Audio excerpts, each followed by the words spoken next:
Chiplun police स्टेशनमध्ये काल महाराष्ट्र प्रसार माध्यम व्यक्ती आणि प्रसार माध्यम संस्था हिंसा आणि मालमत्तेचे नुकसान प्रतिबंधक कायद्यानुसार चिपळूण पोलीस स्टेशन येथे काल गुन्हा दाखल करण्यात आलेला आहे. रत्नागिरी पोलिसांचं प्रथम कर्तव्य आहे की नागरिकांचे रक्षण करण्यास आम्ही बांधील आहोत आणि त्याच्यानुसारच आम्ही जे इथले रिपोर्टर बंधू आणि भगिनी आहेत त्यांच्या संरक्षणासाठी आम्ही नेहमी सज्ज असू.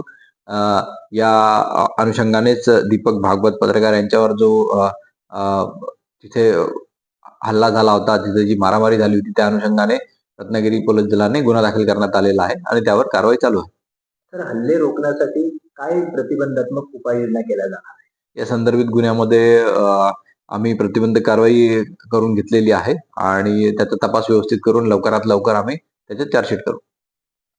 अशाच नवनवीन घडामोडी पाहण्यासाठी 24 न्यूज चॅनलला आत्ताच सबस्क्राईब करा, शेअर करा आणि बेल आयकॉनला प्रेस करायला विसरू नका. आणि हो, तुमची प्रतिक्रिया देखील कॉमेंट बॉक्समध्ये नोंदवा.